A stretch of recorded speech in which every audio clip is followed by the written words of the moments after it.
Let me get this going. So let me tell you a little bit about Mindset Mastery. So as I said, my name is Suzanne Hart. Welcome to Mindset Mastery. And this is for all of you who are super achievers who have a desire to build an unstoppable mindset. So if that's you, put unstoppable in the comment section. Each week, my commitment is to bring you breakthrough strategies to help you reset your thinking. So maybe really just create that mindset shift, right?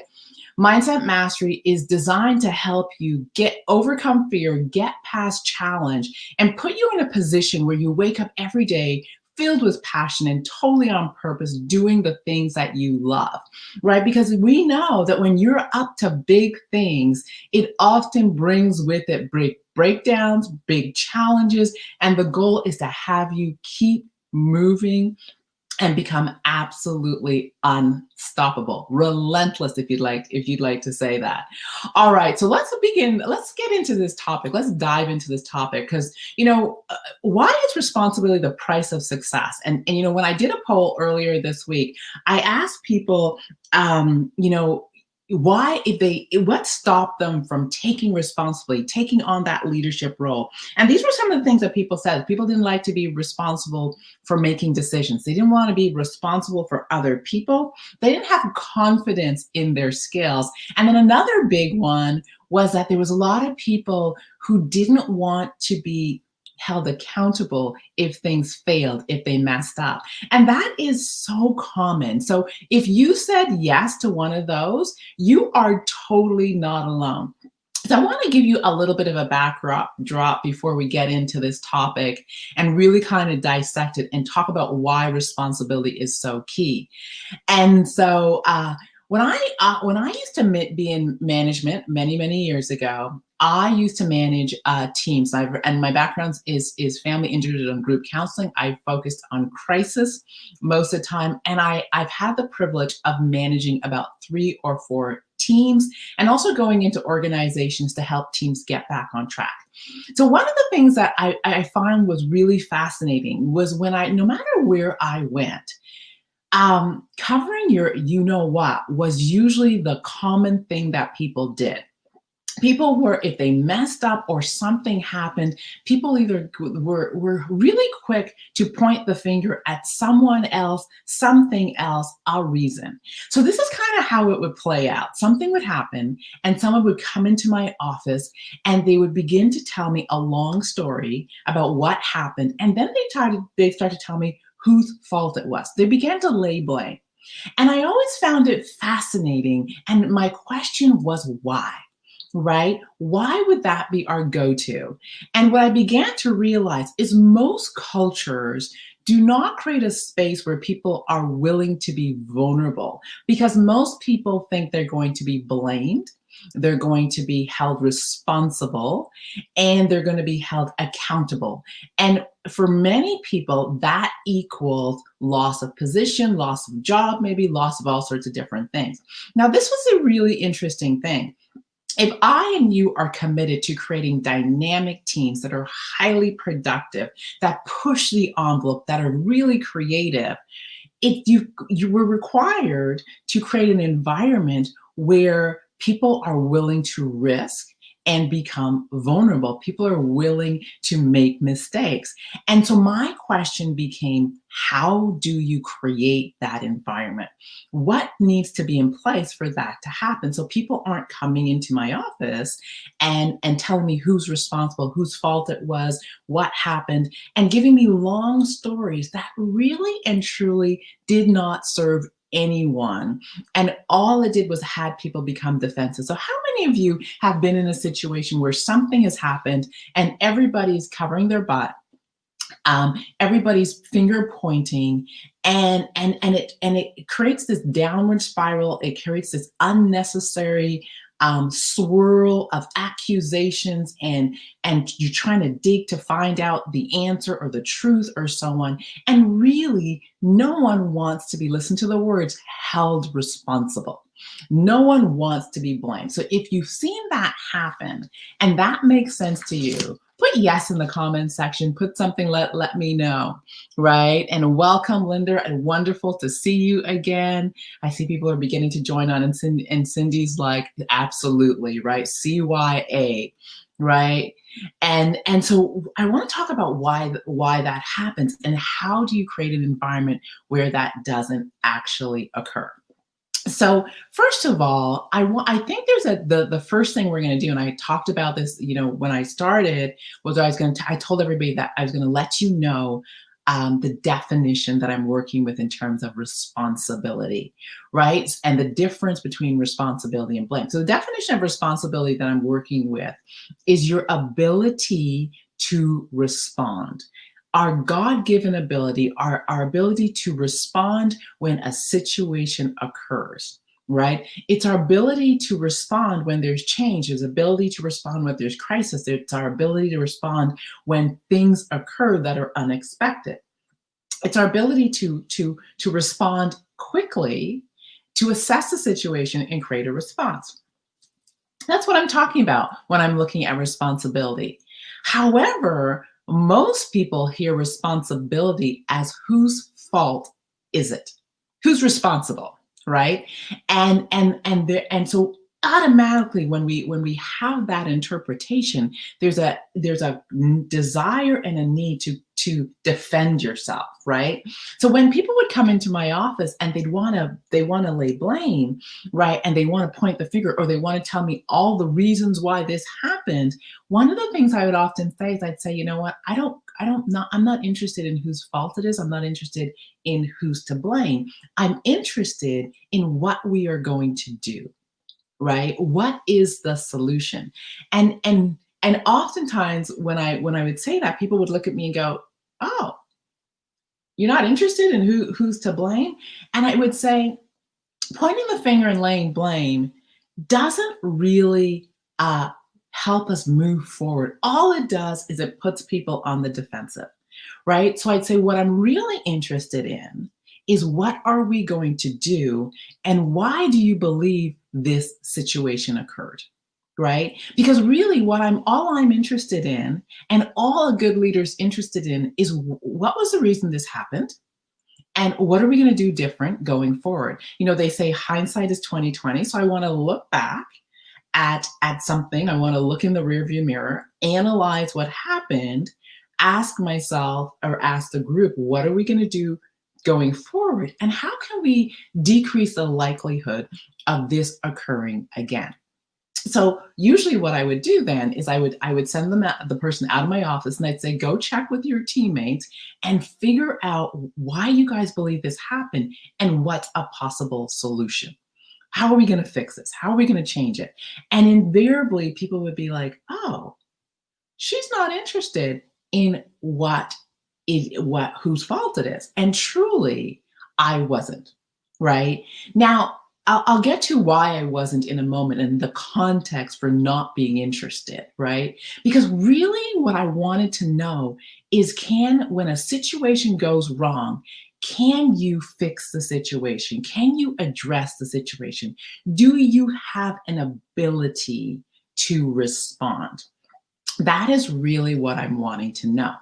So as I began to work with groups and teams, what I really began to realize, in order for that to occur, and I want you guys to ask, just really follow me for a minute, I had to create the context for that to occur. And if you've done speaker training with me, I'll say that context is way more important than context. And context is the environment. So I had to create the environment for people to be willing to be vulnerable, for people to be willing to generate solutions, but also for people to be willing to be responsible. So this was some of the things I had to put in place. So one was, when I began to meet with my teams, there was a few rules I had to put in. One is, I'm not interested in who's to blame. And I don't want people coming in to my office and telling me whose fault it is. Not interested, because that's not really solution focused, right? So first thing. Second thing is, I don't expect anybody to be perfect. And I know that if you're growing and challenging yourself, and particularly if you work in crisis, there is going to be opportunities to fail, mess up, all those sorts of things. That is part and of a great innovative environment, an environment that's charged to grow, to push the envelope. There's going to be mistakes, there's going to be failures, right? And failures is what is kind of the pathway to massive success. So we're going to fail. But this is what I also said to them. But this is really what I'm looking for. And if you can answer this question, and I'm going to ask everybody to answer this question, right? If you can answer this question, then we are golden. And this is really where responsibility lives. One is, are you willing to be responsible or accountable for your response? So really what I ask people is, give me your rationale for that. Give me the what motivated you or what inspired you to take that action. That is really what I'm interested in. And so what I would tell everyone I supervise, if I ask you, what was the rationale for that? What motivated that response? What inspired you to take that action? And you said, Suzanne, I looked at the situation, I saw A, and I thought A plus B is going to get me to C.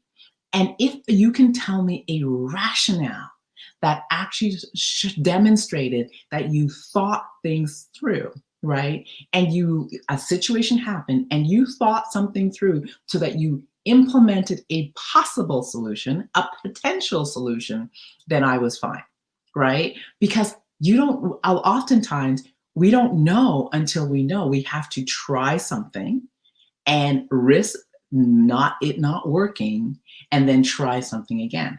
However, what I would say to everyone, but if you say, I didn't think it through, I don't know, I just reacted, that's when we have an issue. Now, reaction is an opportunity to learn, but I really want to know, where did your way of being, where did your follow through, what motivated this question, right? And then I would say to people, and if you are willing to look at your own behaviors and be accountable for what went well and what didn't, we are totally okay. And we are in this together, because this is what I wanted people to know. I wanted everyone I worked with, because I wanted a productive, powerful team, to take 100% responsibility at all times. Now, when I told people about 100% responsibility, I said, if you showed up and you're present, you're responsible for whatever occurs. So I held a whole team 100% responsible for good, bad, or indifferent. And I said, you guys are going to work as a cohesive unit, and I want 100% responsibility. What began to happen, and what begins to happen when we look from this place of 100% responsibility, was really what I was wanting people to realize, that if you and I are willing to sit in this place of 100% responsibility, that means I have within me the capacity to respond, right? I have within me the capacity to find a solution. As a collective unit, as a team, we have within us the capacity to respond, and we have within us the capacity to work as a collective unit. That is really what I was aiming for. And this is what began to happen, was that when people would start to come in through to my door, and I hope you guys are following this, as people started coming through my door, they would say, this is what happened, and this is the reason we think it would happen, and this is the solution we came up with. Totally different process. They were able to say to me, we tried this, it didn't work. We tried this, it didn't work. This was our rationale for trying this. This is what we're going to try next. We just wanted to inform you. And so now people were moving from this place of being 100% responsible. And what I meant by 100% responsible is not that it's your fault, that you're able to assess the situation and powerfully respond, find a solution. But this is the thing, in order for that to occur, what people had to be willing to give up was the willingness to shook their responsibility. They had to give up their willingness to sit on the sidelines and blame someone else. They had to come to every situation part of the team, part of a group, or even if they were on their own, they had to say, I showed up. This situation is before me. How can I sit in 100% responsibility and actually create a solution. So that was the first thing that began to happen. But this was the other thing that was really powerful. And I really want everyone listening to get this. The other thing that began to happen was that people began to look at being present as being a part of a bigger piece. So this is the thing. How many of you sit and say, well, something happened, but I stayed silent and I didn't contribute, so I'm not responsible because someone else came up with a situation. Meanwhile, in your mind, you've got all these possible scenarios running through your mind, right? And so what began to happen was because people began to realize that if you showed up, you were responsible. People were no longer sitting in indecision. They were no longer sitting in silence. They were no longer sitting going, I'll let everybody else contribute. What began to happen was people began to generate solutions. Why? Because they were responsible for the whole. They were responsible because they were present. That was the first thing that began to happen. But this was the other really cool thing that began to happen. I took responsibility to, if a situation happened and there was an argument, a disagreement, and you were present, you were responsible. And what began to happen was people began to become mindful of what they put into the world, what they said to each other, how they communicated, because they realized whether they initiated an argument or they were the recipient of something, how they chose to respond would determine whether that argument expanded or whether it was instantly shut down. And so what people began to learn was that there was power in their response. There was power in their communication. There was power in their body language. And it created a level of self-awareness because they were now walking with 100% responsibility for how they were being in the world and who they were being in the world. And this is what the takeaway was for everybody that was listening. Oh, Tria's like, this is good. Thank you. Thank you. I'm glad you're following. So this was a takeaway for everybody that was there, was that the minute you sit in 100% responsibility, the aha that people began to realize was they actually found out how much self-determination and how much personal power they had. The second thing they began to understand was that they were no longer a victim of circumstances. They were no longer victims of situations. Things did not happen to them anymore.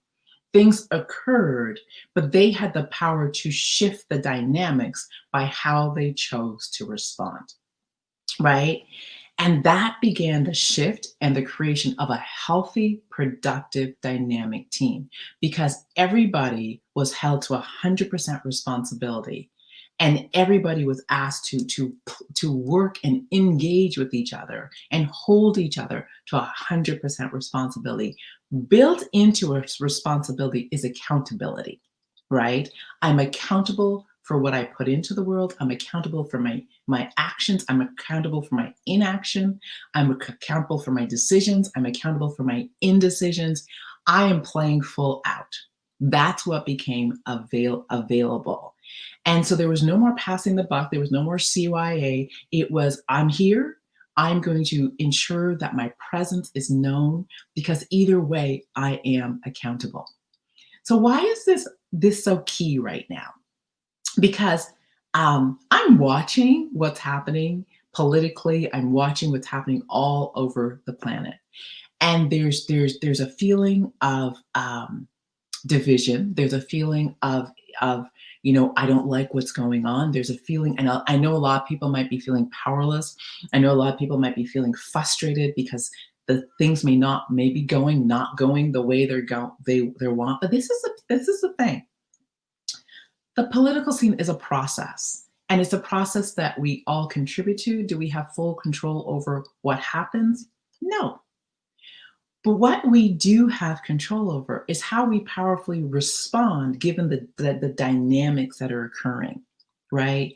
And so what I'm inviting people to do is to really be responsible for what you're putting into the world today and going forward. Because we have leaders that may not be as responsible as I believe they people who have influence and positional power need to be. uh, but that doesn't mean that it absolves all of us of being powerfully responsible. So this is where I want everyone to sit. When you engage with anybody, whether they agree with you or disagree with you, take responsibility for how you engage them. Take responsibility for what you put into the world. Take responsibility for what you say and do. Because things not going the way we want doesn't absolve us of being accountable, right? So you and I have an opportunity to react, which is an emotional response, and often it doesn't register in our brain. We're not being accountable in reaction, right? Or we have the opportunity to choose to respond. But we are present in this dynamic. Every single one of us, we're present. And I'm in Canada. I'm a Canadian. I'm watching. But even within that, as I engage with people, I am present. I am accountable and responsible for how I choose to respond, right? Going forward in this moment, whether things go the way I expected or not, I am responsible. The other thing is I get to look at this situation and ask myself, how can I respond so I create the best situation for me? Because this is the thing. I don't want to be a victim of any situation. I don't want to be a victim of a political process. I don't want to be a victim of those things, right? So part of it for me is I'm watching the lay of the land, and I'm saying, how am I going to choose to respond and engage in the world that is best for me and the people who follow me, that is best for me and the life I desire for myself? Because I'm going to sit in this place of personal responsibility and personal empowerment, and I'm going to do the things that are in alignment with what I believe. I am not going to allow what's going on to have to take me off course in terms of the principles and values that guide my life. I'm going to make sure that I sit in alignment. So let me see what people are saying. I'm seeing built-in responsibility. Let's just roll up here. What is the feedback that we're getting? People are saying, yes, they want to be unstoppable in this season. I see, people talking about their energy and being responsible for even for their health in this time. Let's see what we got. Responsible equals your ability to assess the situation and quickly respond. Great feedback. I see Linda saying yes. What it is to be solutions focused, so you can move from this point and use the situation as a learning tool. Absolutely. So this is where I'm gonna leave every single one of you. I'm gonna challenge you. As you go through the next, as we go into the new year. Do not be a victim of any situation. I'm going to challenge you to take 100% responsibility for what's happening in your world, right? 100% responsibility to look at it and not point fingers as who didn't do what didn't go your way, who didn't vote, who's elected, all that stuff. Don't point fingers don't get into that. But look at the situation, go and I'm a big one. Anyone who works with me, look at the data. Look at the lay of the land and ask yourself, how can I powerfully respond in this moment so I keep moving in the direction I desire my life to be? And move from that place.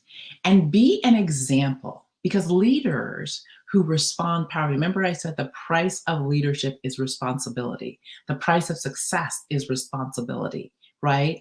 Because those people who create success, they aren't out finger pointing and blaming other people. They are looking at what comes their way, and they're powerfully responding so that they can keep moving in the direction they want to go. This is a challenge for all of us to look at what's going on and powerfully respond in a way that inspires the person who's looking at you, in a way that inspires you, in a way that has you model and be the person that you desire to be, in the way that you become the change in your community. right? Because how are we going to create change? It's one individual at a time. It's not one system at a time, because a system is really run and moved by individuals. A country is moved by individuals. So it's really a time for us to sit in this place of personal responsibility and say, I'm 100% responsible for how I show up in the world, how I respond to what comes my way, and how I am with other people. All right. So, with that, I'm going to say thank you for joining.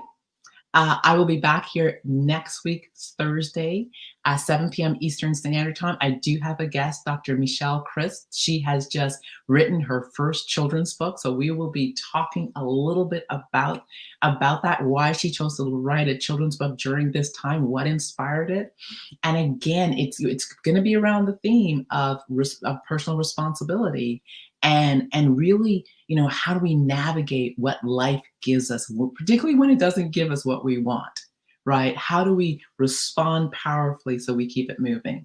My name is Suzanne Hart. This was Mindset Mastery. I will see you back here next week, Thursday, 7 p.m. Eastern Standard Time.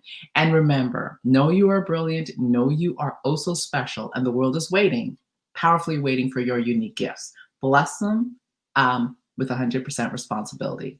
Go ahead, create a life you deserve. Be unstoppable. I will talk to you next week.